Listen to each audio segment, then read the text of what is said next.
Welcome to another episode of F it, I've Got a Brain Injury. My name's Ken, and I'm here with Jesse. The idea of this podcast was to have a podcast for people with brain injuries, for people with family members who have brain injuries, for people who want to learn more about brain injuries.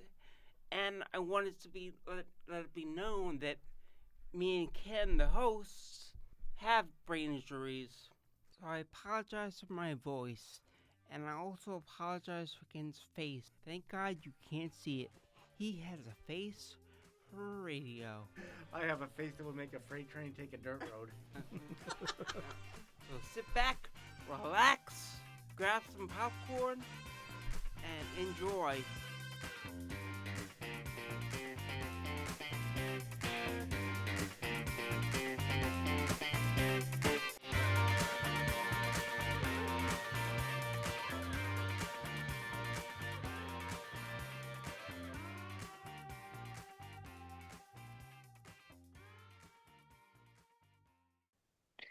Take your time, Jesse, whenever you're ready. All right. Welcome back to another episode of F it, I Have a Brain Injury. Today we're here with Jamie Arber. Jamie is a TBI survivor and the executive director of the Supported Living Group, Connecticut's largest non-medical brain agency. Hey, Jamie. How are you? Hey, how's it going? I'm good. How are you, Jesse? Good. So you want to jump right into this? Yeah. Could you tell us a little bit about your organization? So we were founded in 2006. This is actually our 20th anniversary coming up this year. And we are a ABI waiver provider agency. We also provide supports for individuals on the autism spectrum and also elder care, as well as private pay supports. But we specialize in traumatic and acquired brain injuries. In Connecticut, there's an acquired brain injury waiver program. So we help a range of individuals find safety, security, and continuity in the communities of their choice. And we provide support service around their basic needs to help them work towards goals. A lot of our individuals are with us 24/7. So we've helped them find affordable housing. We provide support services in home. And then what we also do that's very, very different to a lot of the other providers is we have our own employment programs internal to the agency. So we have a creative arts program, horticultural program, where we actually employ individuals competitively to work. So that's a little bit different. And we also have clinical services internal to the agency. So we have a neuropsychologist on staff, occupational therapists, board certified behavioral analysts, and myself, I'm an LPC as well, licensed special counselor. So what really got you involved with this? Did the brain injury get you involved with it, or did it just turn you away? I fell into the field in 2010. I grew up in England, in case you hadn't guessed. Yeah, and then I had come over to attend university here in the States for undergraduate, and I used to fly back to England in the summer, and it was like my last night in England before I came back, and I was in the wrong place at the wrong time, and I got jumped. 11 guys jumped me, and I got hit with a crowbar and like a construction bar. Woke up in hospital. I spent close to a month in hospital. I'm missing a piece of my skull, like a small piece. And they were very, very worried about brain swell. They wouldn't let me fly. But they didn't really go into great detail in the potential concerns. Fast forward to that happened in like 2010. I was living in the States. I just got my master's degree. I was actually working in sales and marketing. It was for a Swedish antiques and interior design company. When 2010, the market crashed, the housing market crashed. So lo and behold, people were not buying Swedish antiques and interior design. So I just got my master's degree in community psychology, and a job opportunity came up with a small organization that worked in the brain injury field. So I did the interview, it went well, kind of joined the agency. They really didn't know what to do with me in terms of my skill set and educational background. But the first day I was there and I'd met some of the individuals that were having services, a gentleman I had a great conversation with, I noticed as we were talking, we had scars in exactly the same place. And that was kind of the aha moment. This could be me sitting here. Um, and I think from that point, it enabled me to really develop and work to develop great services for individuals. And that's always been my push because when I came into the field in 2010, especially in Connecticut, it was very much more like developmental differences models of service, which brain injury survivors are not in that. They were many of them were not born with the brain injury. Many individuals, were married, had jobs, had careers, had kids, and then the injury happens. So the type of services that should be being provided should be based around helping those individuals find a new purpose, a purpose that they want and helping them get back on track. And that's kind of what's been my service philosophy ever since, working with individuals with brain injuries, fellow survivors. What were some of the when you got out of the hospital? Yeah. What were some of your difficulties like with your brain injury? Because I know everyone So is different. the biggest difficulty that I found that I had was the inability to retain numbers. And what I mean by that is like birthday dates, um, and long sequences like formulas, which doesn't seem a lot, but when you're when you're doing a like undergraduate degree or a master's degree in statistics and research methods comes up, that can be really, really stressful. Remembering birthdays is also a headache for me. I have to rely on a calendar. I've kind of got workarounds for it, but even today, like I struggle with if somebody says what's the date of birth, it takes a while. I drive my wife nuts because she's always asking me what's my birthday, and I'm like and then I have to like I get it most of the time, but it's that's something I've always struggled with. But again, I've come up with workarounds. Um, Also, I mean, just on a personal level, where the scars are, like you still have the scars, right? You still see them every day. It still takes you back to that potential moment.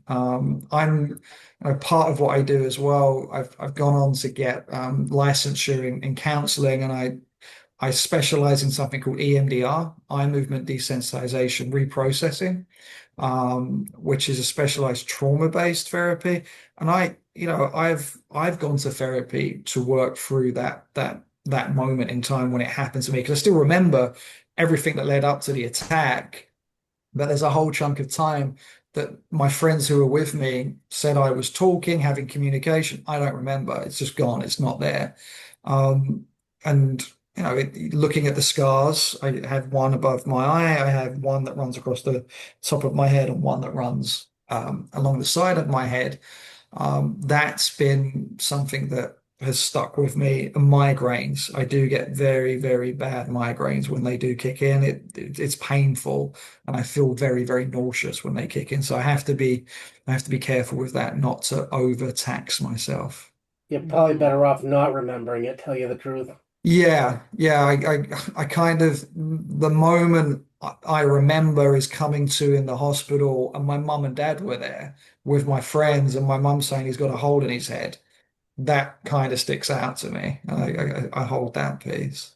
Mm. That's a fascinating story, and what an amazing way to get into this field of helping people with brain injury. I think it That's benefited me. Yeah, it definitely yeah, benefited me to give me an understanding of, literally it's a blink of an eye and everything can change. Right. yeah. And nothing's planned. It just these things happen. A lot of the time, for a lot of the people that we work with, it wasn't something. It wasn't an event that they had initiated, especially if it's a car accident, something like that. even a workplace injury. It's something that happens to them, and that's really Mhm. difficult to kind of get to grips with. And Yeah. that it can cause a lot of anger and frustration and depression that we try and help the individuals work through. I still wonder sometimes if I was better off not knowing what I knew before I had the stroke. You know what I mean? So you wouldn't Yeah, even realize it. yeah. I hadn't had a license, hadn't had a life ahead of it before it, you know what I mean? That can be the toughest piece because the individuals are remembering back to the moments before the injury, Right. and then you're trying to work with them. Okay, we're going to help you move forward, but what does moving forward look like? Because a lot of the time, if you were a doctor or a lawyer before the injury, Yes. you're not going to be able to get back to that spot, and that Right. can be challenging. And it's definitely a different path, Yeah, you know. yeah. And a lot of the time, the paths are overgrown because the services are not there to support the individuals to start making their way back towards, clearing that path and moving forward. And that can be frustrating. How are the services in Connecticut at this point? 'Cause- Uh, so the waiver program is pretty robust.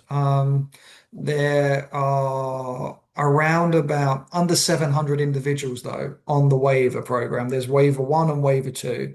Acquired brain injury waiver one is closed, waiver two is open. So there's around about 700 slots. That sounds like a lot, but as you're fully aware, brain injury is an epidemic. They call it the silent epidemic. And currently, the official stance is there's a 6-year wait list to get onto the waiver program. The Wow. reality is, Wow. though, it's more like 8 years to get onto the waiver program. We're also seeing individuals um, being diverted towards like PCA waivers, which are not geared up to support their needs fully. Um, and the reality is there should be more slots open for the acquired brain injury waiver because it's far less expensive for the state and federal government to provide services in the community than it is to provide supports and services or to cover the cost in an institutional long-term care setting. But this is what Connecticut's like. Also, what's just really come into realization for a lot of the providers in Connecticut is the reimbursement rates are actually the lowest in New England. Wow. Rhode Island are offering huge reimbursement rates for services. Massachusetts, New York, Connecticut's lagging behind, and that is causing problems as well because you want to hire good staff to work with individuals. If companion level staff are the individuals that can't get hired at McDonald's, why am I putting that individual with somebody who has, often a lot of need, a lot of care support needs, a lot of instructional support needs, Hmm. especially during those overnight hours where they might get up, they might need more, and I'm having to hire the kid that can't work at McDonald's. I don't want to do that. So there's a lot of pushback starting there as well with Connecticut needing to have appropriate reimbursement rates for human services. Which means retaining people could be pretty hard too, I imagine. Yeah, I mean, working with it's trying to get the right people. Retaining individuals is difficult. And the numbers are difficult. As an agency, we're pretty fortunate. A lot of our individuals are 24/7. We have a few different models. So we have that traditional shift pattern model that people are used to, that's 7 a.m. till 3 p.m., 3 to 11, 11 till 7. But we also offer a live-in model of care where we have a house manager that lives in with the individual. And that reduces down the need for 6 to 8 staff. You need that house manager and then some daytime supports. That also gives a better continuity of care, I feel, as opposed to 6 different individuals coming in. Well, Because if that, it's that your home, do you want 6 individuals coming in and out of your home across the course of the week? It's not always the best way to go. that's one of the Yeah. biggest problems here is you get someone you like and they're there for a week and then they're gone and you never see them again. So you're starting over Yeah, from scratch again. Yeah. Or you never find someone you like. You don't find it never comes. I Never think comes that around. a lot of that is based around, so the way that we work as an agency, a member of our management, like executive team, will go out and meet with each individual before we take the case. So a lot of the time it's me. I'll go out, meet with the family, meet with the individual. So I get an idea of the staff member that you're looking for, the personality type. So then we can start hiring for that individual.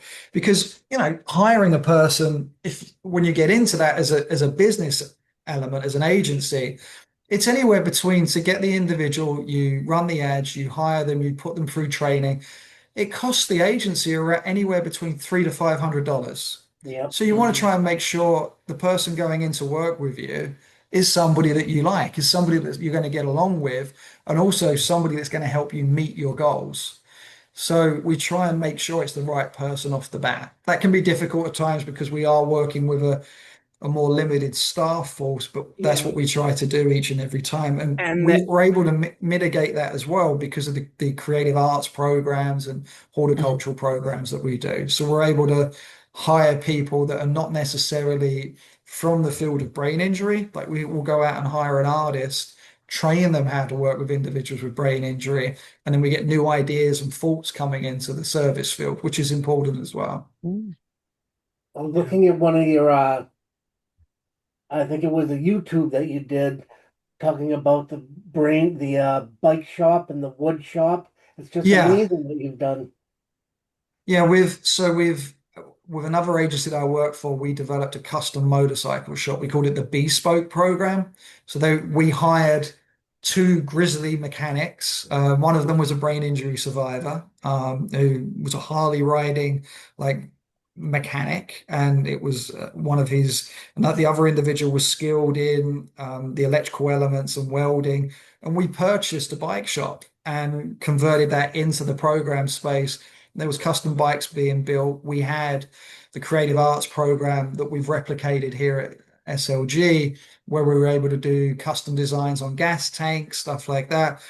And again, it's about giving purpose because we had a lot of, some of our older clients, our more mature clients, went through tech school. There was like tech programs when they went through school, Yeah. Right. right? So getting them back into doing something that wasn't just the traditional, we had the creative arts program, but that wasn't something they were gravitating towards. So it was hands-on. And a lot of the programs that I tried to develop are multi-layered. So let's talk about the bike shop. So you've got off the bat, you're working with different materials.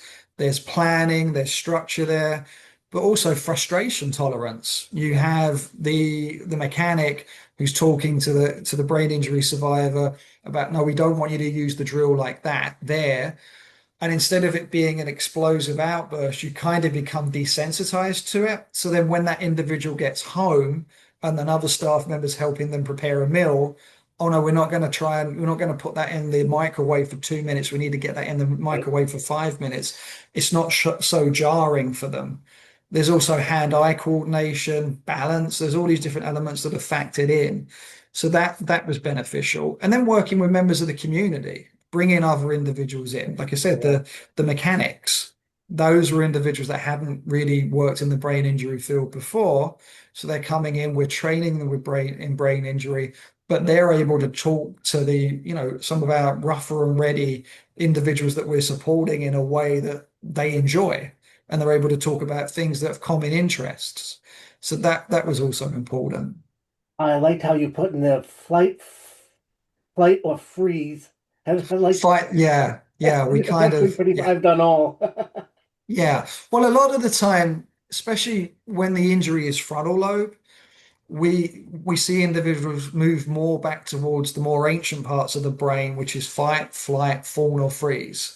And it's helping staff members understand that, and also helping the individuals that we're supporting understand that if you're challenged and you're feeling this way, this is why those feelings are happening. And here are some tactics to use to overcome that. Sometimes it's simple breathing. So, Yep, you're right. Yeah. Mm-hmm. A lot of times you have to rewire the brain, and it does work. Just yeah. find different ways around it. Well, the brain has it's an amazing amount of plasticity, and we see that. and we see the potential. I mean, for yourself, you've endured a stroke and you've come out the other side of that. We have some individuals. One of our leading artists, her name's Lorraine, and she has a lot of work on our website or on the Inspire Arts website. She suffered a stroke at the age of 26, which left her with expressive aphasia and full left-sided weakness. Right. What When is I first expressive aphasia? So expressive aphasia is when you have the difficulty in talking, finding words to express out. So if I'm having a conversation with her, she knows what she wants to say, but she can't express the word. Oh, that's So with her, the first time I met her was in 2010, and she was like, the way I put it, she was like Adrian out of Rocky One. She had the Yep. big glasses, she had the hat, and she would only work in very small A4 pieces of paper for her artwork. And she's followed me in any agency that I've been at. She's always followed.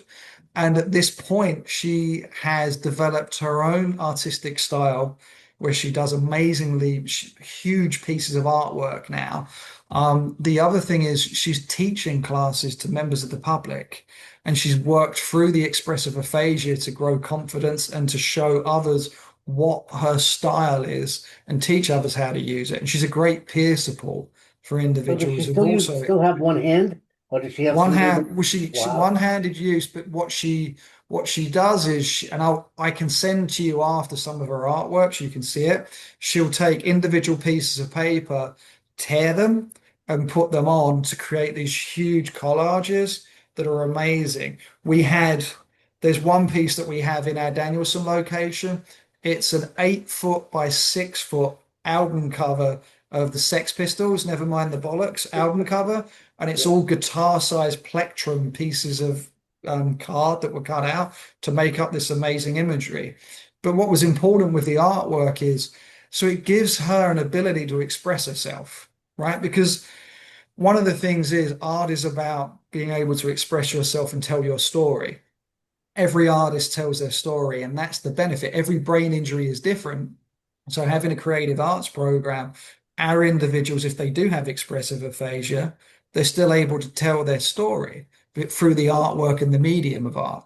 So that's been really, really important and therapeutic. I think that's something that's been really, really beneficial for our So was clients. that in England or was that in this state? No, that's here. That's in Oh, Connecticut right now. okay. We have, if you after this is finished, if you go on to Inspire Arts CT, it's the platform that we have for the artwork that we produce. You'll see some of the amazing pieces that our individuals are creating, and it's very, very beneficial to them. Again, finding purpose, getting up in the morning, knowing what you're going to be doing. Right. There's a great collaborative down there. It's social, friendly, and works really, really well. Yeah, repetition is the main thing for me.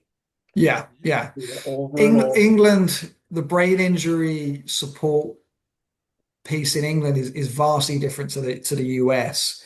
In the US, the funding is a lot better than in England.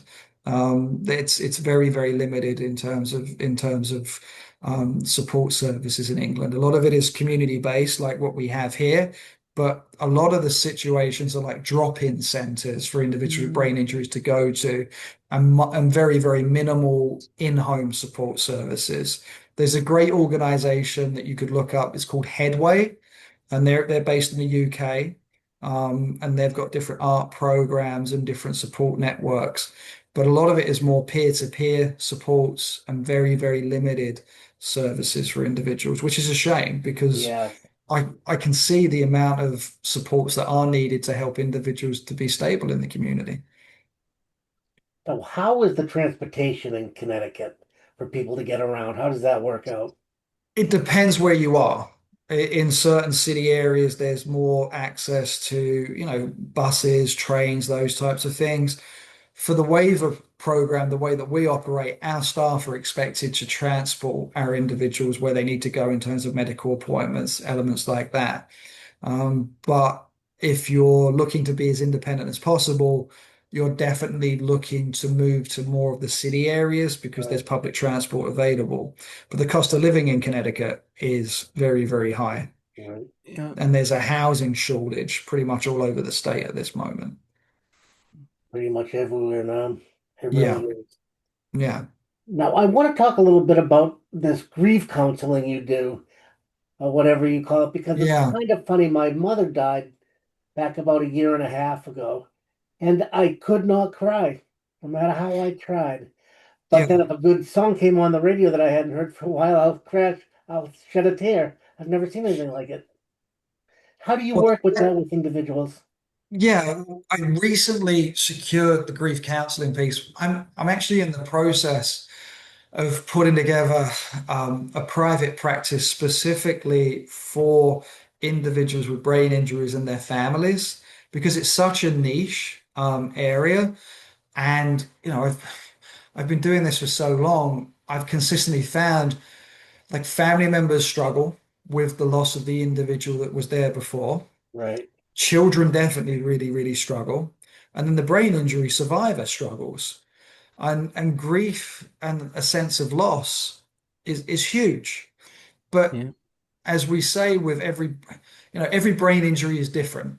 And Yep. as you just indicated, your mum had passed, you couldn't cry for her, and then that song came on the radio that brought about a tear. There's Right. different neural networks that are working that brought about that, pulled that memory up, pulled that emotionality. So with the grief piece, what I'm trying to do is assist individuals to process through the loss of the injury because it's almost like a person has. I don't.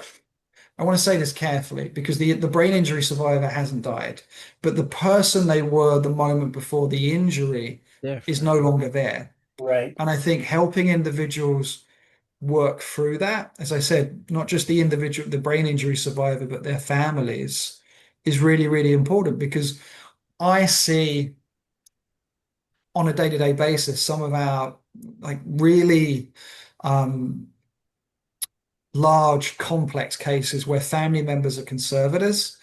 I often see they can be the most difficult individuals to keep happy Yep. because the family are still carrying a sense of grief for the loss and they want everything to be perfect and we're in an imperfect world. I And think the sometimes caregivers have it worse than anybody else. I really yeah, do. and they're carrying survivor guilt to some level in that they didn't have the injury and they want their loved one to have the life that they had before and they want the loved one to be happy and they want their loved one to have perfect environment all the time. And that none of us have that. Never I mean, have. unless we're a Kardashian and we can afford to have a Hmm. perfect environment all the time, it's not real. And a lot of the time, my counseling skills and my experience in mental health are coming in more so for the family and trying to manage the families than it is for the survivors. But yeah, that's in terms of the grief counseling, it's a very, very specialized accreditation focused on grief. And I'm, as I said, I'm in the process of putting together a private clinical therapy practice around Yeah. that. I think it'd be beneficial, like not just focus on grief, but Yeah, maybe how to go about your day in a new way, yeah, like and how to like live differently, how to learn how to live differently. Not just the grief, grief is yeah. a big issue for everyone, me included. But do you also have like a path on how like to overcome some obstacles? Yeah, I think that's something that I incorporate into my therapeutic approach. I'm currently working with um, a young lady who was, high flying, working for a huge international bank. She discovered that she was suffering from narcolepsy when she was on assignment in Japan. A year later, she was skiing, going down a ski slope, an Olympic level ski jump.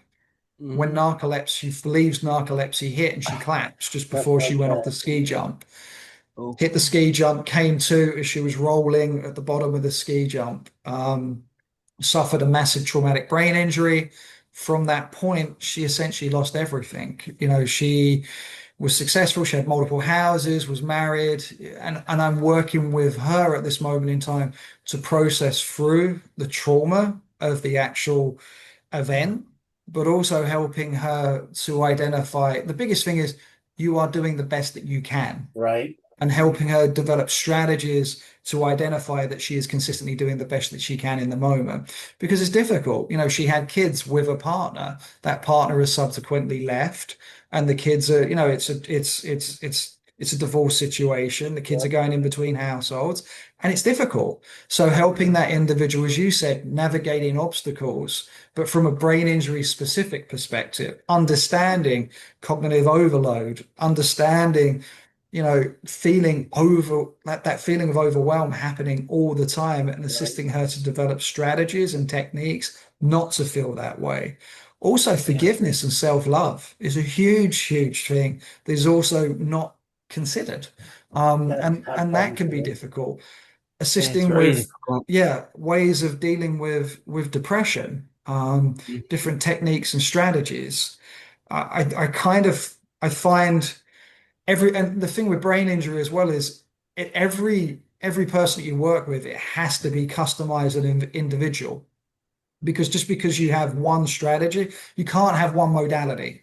I Right. have modalities that I prefer. I do like EMDR because it's very it can be brief and you're assisting the individual to get through the trauma and what they're holding within very, very quickly, as opposed to talk therapy, which isn't going to work well with somebody with short-term attention issues or memory issues, because Right. we're going to keep having the same conversation time and time again. In full disclosure, Yeah. I'm currently doing ketamine therapy. Oh, okay. Yeah, yeah. How's that working for you? I honestly, I think it's great. It's Can you it's explain that, like Jesse? I don't even know what it day and is. night. I'm sorry. What? Can you explain that a little bit? I don't even know what Oh, it is. ketamine therapy. It's a new therapy that they're doing now. That you go to a clinic, or you get it delivered, and you take a little bit of ketamine, and it has like really high rates of success, like 89% success rates. And even for me, like after my first visit, I was so different. I felt so much better about myself and just my situation. And yeah, so Is it something it's you got to wonderful. stick with though? I If th- you I think go, it is. I think it definitely. I think it will always something that I stick with. good. But yeah, but yeah, like the doctor when I turned 40, I kind of had like a been like midlife crisis in a sense, and I also had a doctor's appointment set up at the same time. So when I spoke to him about it, he suggested EMS, or I believe what you're speaking about, EMDR. Yeah. and he also mentioned ketamine. And of course, being me, I go to the drug one. Okay, I'll try that one. And yeah. But it's actually been very beneficial for me. I Yeah. I think individual treatments are really, really important. What we see a lot, and for the individuals that we provide services to, that it's a Medicaid waiver program. A lot of the time, people get pushed into group-based therapies. That doesn't Uh, work well for individuals with brain injuries. It just doesn't. no. Yeah. Everyone's an individual. Everyone's needs are different, and pushing individuals into groups really, really works well. Well, that was the best part about our book club, tell you the truth, because we all agreed on one thing. It was the best thing in the world. I never thought I'd get into books again, but the way Melissa did it just made it so much fun. Yeah, I Yeah. pay him to say that. you paid Elaborate a them. little bit I on pay that. him to say that. Yeah. You paid him to say Elaborate a that. little bit on that, Melissa. What? The book club and all of that and how it got started. So I will say, our experience with groups, is that, our approach is, I would like to think, similar to what you described, especially Yeah. with the project based groups, like with the motorcycle Yeah, yeah, shop and whatnot. So that is very much probably a group project, right? It involves all yeah, these people, but yeah. highlighting the individual needs of people and the interests and the goals. And so the way, you know, we approach groups is identified by what the guys say they're interested in. So if they're saying we want to get back into reading, then that's how the book club came about. That's But great. that program at the College of St. Rose was a structured day program service under the New York State Medicaid waiver program. Okay, I yeah. don't know if Connecticut offers the day, like a day program. Is They it called day program? I know the they services are have all different. Yeah, they have group day. However, the way it's structured, it doesn't make any sense at this moment in time. Yeah, We're trying to work with the state to make an adjustment to that because I would like to see more group-based services, but being educational. Because if you have the ability to do it under, independent living skills training, if that was under a group, we could do group cooking right, classes. We could do elements like that, which not that benefit the individuals. You've got that cohesive part of, okay, we're going to make a meal together. We have our OTs overseeing it, so that would right. be something a little bit different. Yeah, So I think, that's how at St. Rose we had the beauty of having, so I'm a speech language pathologist. We were in the okay, communication disorders department. We yeah, trained graduate students. So the graduate students had that as their adult placement, and the individuals essentially got one-on-one support billed under the Medicaid waiver because a few of us were both yeah. clinical supervisors and providers, and approached it in that way. I would say, I'm pretty familiar with a lot of structured day programs in New York State, Yeah. and most of them operate as, a daycare, right? Like an Yeah, adult daycare. yeah, They go in Monday through Friday, 8 to 3. This was not, I think probably, depending on how the service is written under under yeah. the Connecticut waiver, it could be approached differently. And it was like, the services available here, these are the groups, and they pick and choose which ones they want to go to. But all of the groups were driven by the needs and interests of the individuals and supported by our speech language pathologists, students, our That's grad students, And well, the and that would, clinicians. yeah, that would and be the the students were way. learning at the same time. They really were. Yeah, Hmm. I would like to see it more like that in Connecticut. Yeah. I mean, unfortunately, what we've seen is you have other provider agencies kind of take a look at what we're doing and then attempt to mimic it, but at a lower cost. And Right. it doesn't.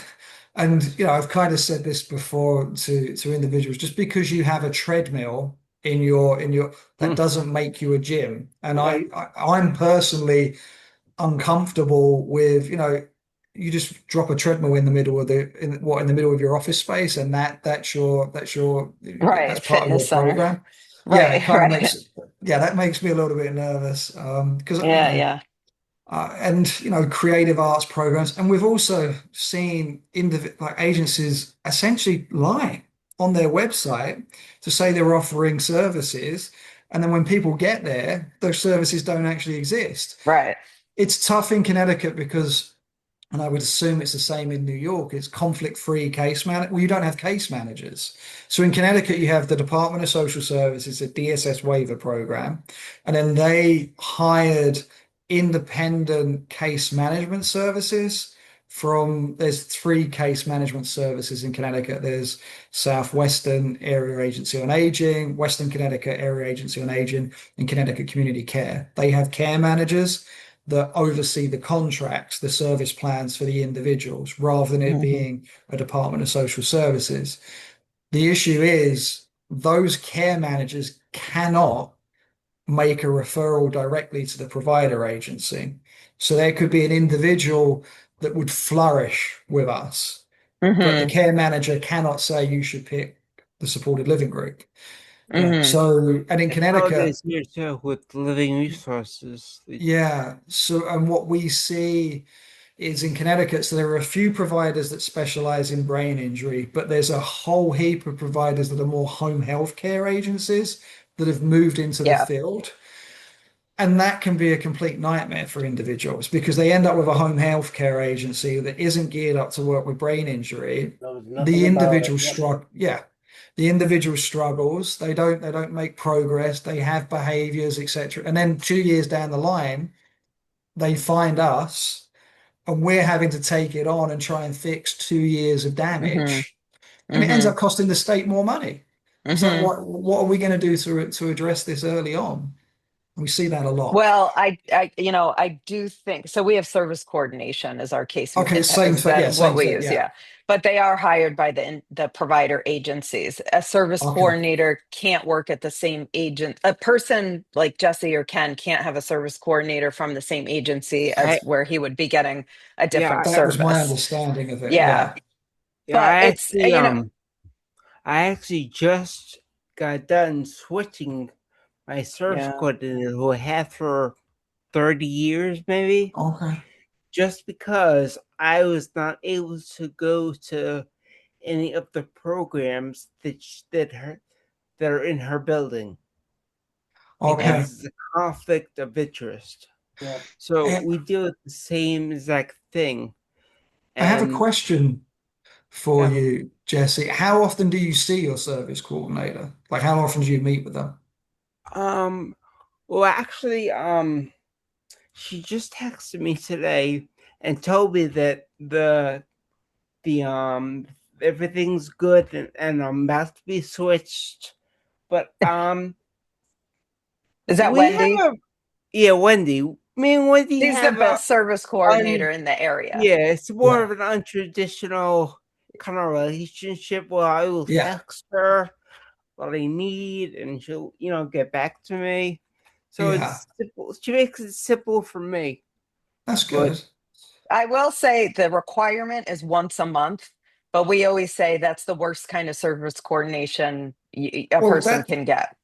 I mean, once a month is uh, 12, potentially 12 hours a year. That's more than what they're getting in Connecticut, the Mhm. individuals. I mean, my big pushback is how can a service coordinator that may have met with an individual for an hour and a half over the course of an entire year have any input in terms of their services? That's Nobody the, even give them and their we're phone seeing, number. Yep, sorry. yeah. I mean, we see some of the care management agencies are amazing. Other ones you're left scratching your head because they have boilerplate plans. Mhm. It appears that they just want to keep pushing out. And when you push back against it, it just it's like you're running through treacle to try and get anything addressed. I do have to say, on paper, our waiver is very, very person driven. Yeah. So the Yeah, service coordination, they put new requirements in place and when they updated the manual in 2008, and they were required basically there's spaces in the development of the plan for direct yeah, quotes that are supposed to be yes, from the individual. It is supposed to be very, very, very individualized and person driven. I mean, that's on paper. So obviously, sometimes that is about the quality of the service coordinator, Wendy Decker, who's he's yeah, talking about, which PS, there's 2 episodes on this podcast with her because she's phenomenal and she has a really yeah, great grasp of the waiver and what person driven services look like in the context of all the challenges that the waiver and bureaucracy and financial yeah, problems it's a balance and I feel like she's kind of figured that out. But yeah, but they aren't all like that. And agencies really like yeah, having service coordination because it pays the most yeah, and it's they can max out their caseload. I think they're allowed to have like some ridiculous amount of clients and they work them, to death and the Some agencies get need the more money help than and others, though, yeah. without a some doubt. service coordinator, some Yeah, people yeah, or some service people need coordinator. a lot more help than others. Like Yeah, Vinny's been very good to me. If I need something, I just text him he's amazing and too. he's on it. Yeah. I We don't. So yeah, you have the, like I said, the care managers, which would probably be the service coordinator. Your service coordinators sound like our program managers that we have internal to the agency. Although they work for the agency, they're going Mm, above and beyond. That in Connecticut is an unreimbursed service. So we have to, all mm. of our administrative level of services is unreimbursed. We pull it out of agency profits to put it back in. Same with the art program, and we pull from profit to put it back in. We have looked at the New York area to potentially transition into at some stage, just because the waiver is run in a different way that I think is more beneficial. You've got far more slots. I Yeah. think they were looking like 5,000 slots by the end of this year, which is vastly different to Connecticut.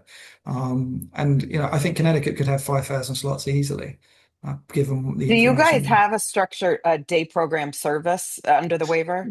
No, so under the acquired brain injury waiver, the structure is predominantly you have independent living skills training services, Yeah, we you have have that.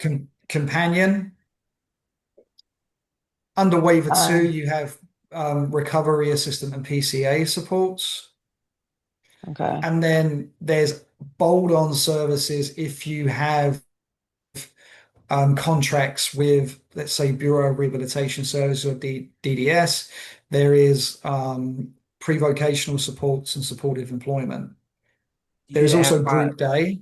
Yeah, there's group day services, but that is structured around, it's a 3-to-1 ratio, 3 individuals to one staff member. That staff member has to be independent living skills certified.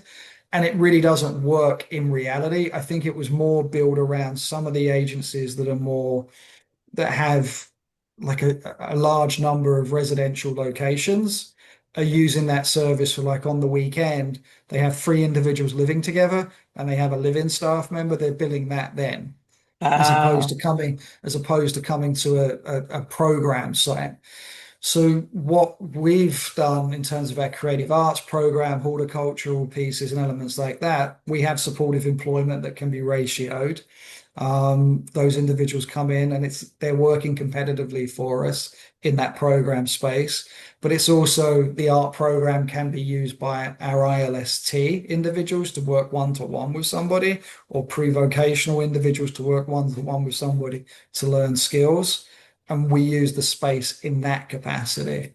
It's okay. beneficial that way. But as I said, I think given the financial challenges that Connecticut is facing in terms of the waiver, the only way forward is for group-based services such as ILST or pre-vocational supports to be transitioned over to group-based. The other Hmm. issue in Connecticut is, it's very, the union here is very dominant in terms of self-directed care. And I think the battle is with the state. If they give agencies haven't seen an increase in their ILST rates since 2014. So that rate has not gone up since 2014. The same for independent living skills training, ILST and supportive employment and pre-vote haven't raised since what 2014. about your Uh, HCSS? Like what, your It's probably, they probably HCSS? call that, yes, that's independent probably living skills. Oh, that's well, okay. they probably call it companion, like a whole, or, Companion, yeah, yeah. companion's gone up. That's tied. That's typically tied to minimum wage. So as the minimum wage goes up, companion goes up.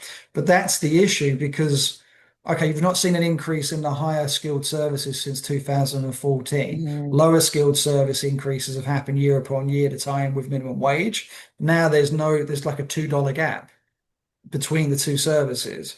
Why am I going to be doing high-end services with more difficult individuals when I can get paid just like $1 less, and it's nice and easy and I'll do an overnight and relax. Those are some of the problems that are going on mm, in Connecticut. But as I go back to it, the group services, as you explained them in terms of the reading club, like doing that book club, and that would give us the capacity to do that. mhm, But we're not there yet. And what goes on is, if they do increase a high-end service like independent living skills training for the agency providers, Union then comes in and says they want an increase. So it becomes this war of attrition that, I Hmm. think the way to avoid that is by doing some agency specific increases for those group-based services. It really doesn't cost the state any more, but allows more individuals to benefit from a service like we're going to do a cooking club. Hmm. In terms of our, even an employment club. Yeah. There's different elements that Hmm. we can do to help individuals. Today, we're going to do resume writing or teaching individuals how to utilize AI to apply to a job, stuff like that. We've got a whole range of services ready to go, but you can't do it at this moment in time. The government just gets in the way 95% of the I, time. They've got yeah, the I right think, idea, but they yeah. I think there are people, at the Department of Social Services are very good people. They're trained social workers. I think at times there should be more communication and consultation with the provider agencies who may have great ideas that benefit the individuals we're both trying to serve. And I think right. that's the way to collaboration is an important part of this. Mm. And one thing I wanted to touch on with you is the hypnosis part of it. Yeah. How does that work? I really want to know. Well, Well, close your eyes, Ken. yeah, close Count your back eyes. from 10. I was trained at the National Guild by the National Guild of Hypnotists to be a consulting hypnotist. And it works. It's interesting because working with individuals with brain injuries, everybody's different. So some individuals you can hypnotize very easily if they choose to. It's not like I'm walking around that we've got a 20,000 square foot office in Avon and one in Bethany and one in Danielson. It's not like I'm walking around clicking my fingers and everyone's doing what I'm asking them to do. That would be great. I mean, You could probably but get your services funded that way if you did yeah, it that. would be that would be amazing, and we'd have the behavioral issues would disappear Right. completely. But for some individuals, it does work. For some of our the individuals we support, I've done like smoking cessation and elements like that with individuals if they want that support. But even in terms of just guided visualization exercises, like calm places and helping the individual then be able to secure that again by anchoring it to something very specific, like a pebble um, is beneficial. So for some individuals, they struggle with anxiety or anger issues. I might work with the individual on a visualization exercise that is tied to hypnosis, that they can then reestablish that feeling of calmness just simply by holding a pebble or a stone or a nail and it works really, really well. I promise you, I don't have people running around clucking like chickens. There are a few that there are a few of my managers that we could deal with that at times, but no, it works that way. The reason I brought it up is because my mother stopped drinking and smoking because of hypnosis. Yeah. It worked So I for was her. in, I was a private practitioner in hypnosis and I had a lot of success with like smoking cessation, alcohol reduction, weight reduction. One of the things that really ties over to brain injury and what I really pushed with the population in hypnosis is it's one step at a time, Yeah. right? That's the decisions to not go for that extra piece of food. It's one step at a time. You're not going to make these huge leaps and bounds. It's being consciously aware of the decisions that you're making and doing that each and every day. And sometimes there will be a slip, but we don't punish ourselves for that slip. We dust ourselves up, we stand back up, and then we continue to make those steps one foot after the other each and every day. And that was successful in the hypnosis, especially for weight loss, and then with our brain injury survivors as well. Yeah. No judgment, more or less. Yeah, no judgment and just being realistic in your goals and expectations and taking it one day at a time and one decision at a time. Yeah. And I think the people that we were, I mean, the individuals that I've had the opportunity to work with show me, you're able to do, you can again, get up, dust yourself off, and move forward each and every day. And don't be too hard on yourself when you do slip. And that's been important, I think, for me.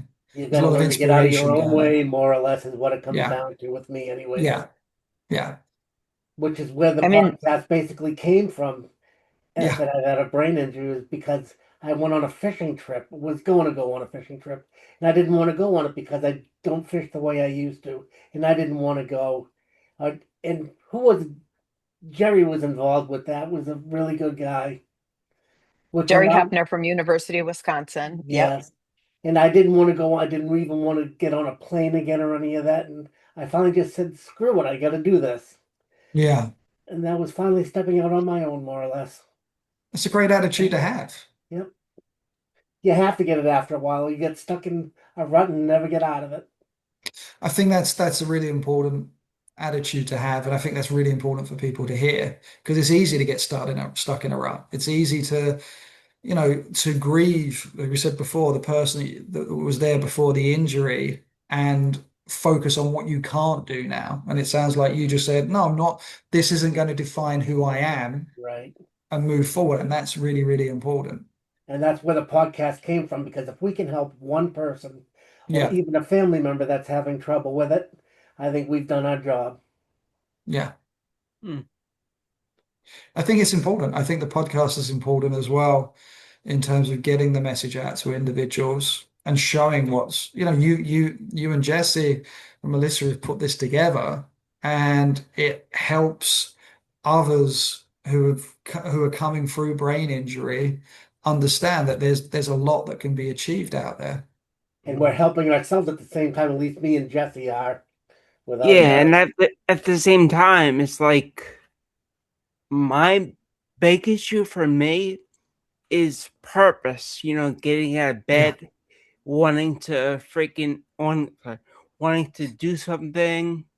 You know, Yeah. You've got a and problem with disinhibition, is what it is with you, yeah, isn't it? it's also disinhibition and adenemia.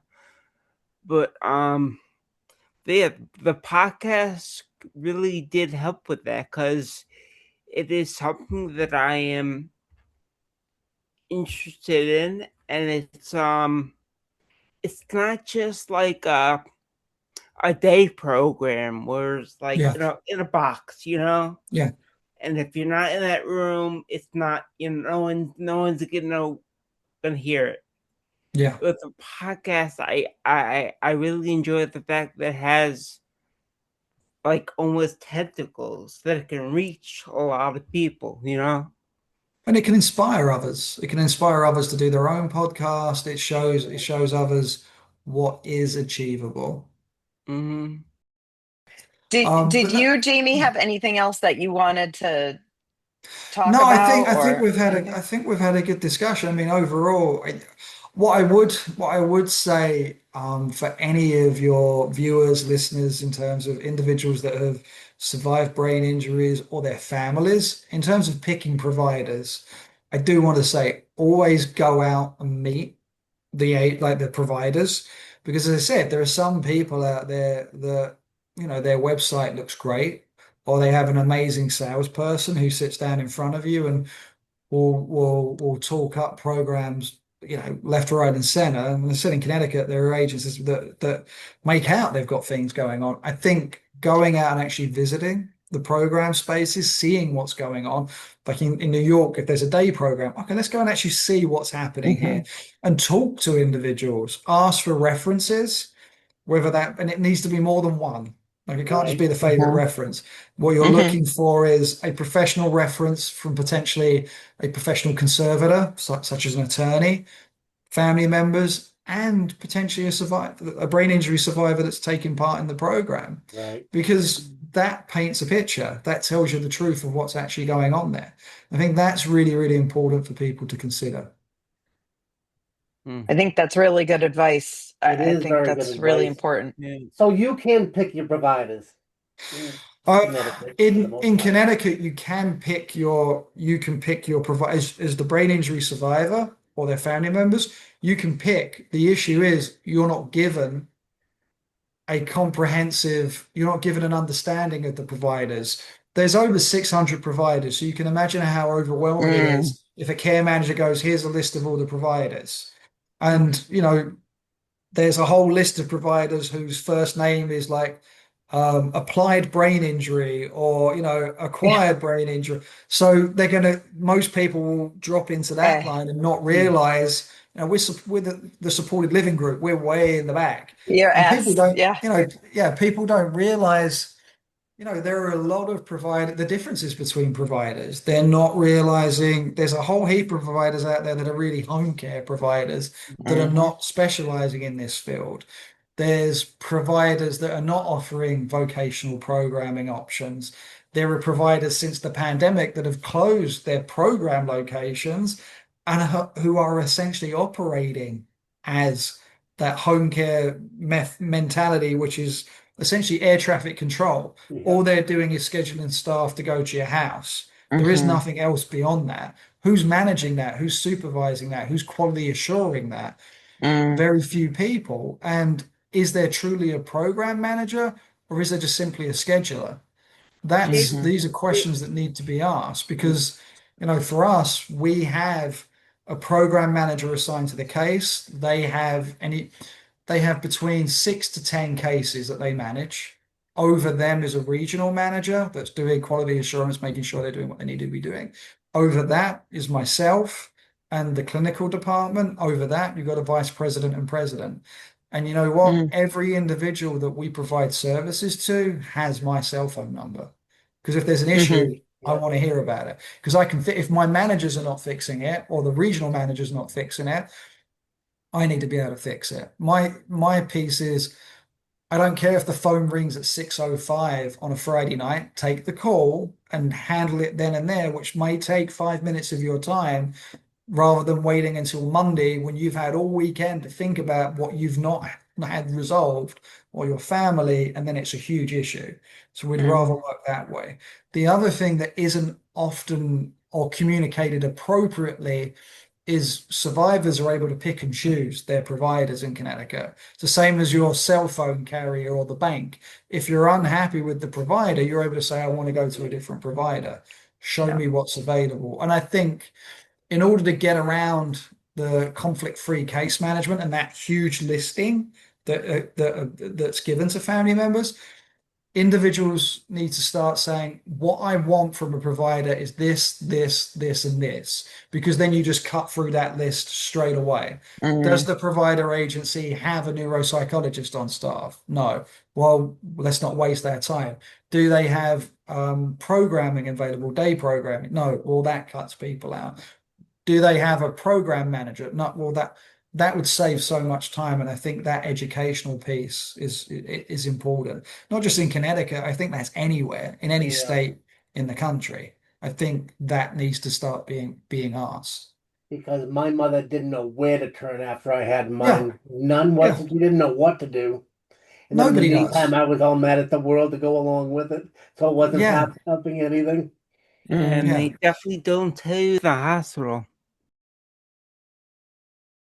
Either Amy, one. thank you for being part of our podcast. I've learned a lot from you. And hopefully somewhere down the road we can do this again. I hope so too. Thank you for inviting me on. I appreciate it. Thank you. Thank you. Thanks, All right. Jamie. Thank you. Take Bye. care. Thanks. Bye bye. Bye. Thank you for listening to F It, I Have a Brain Injury. I'm Jesse, and this is Ken. And I hope you all get something out of this podcast. We would love to hear your stories too.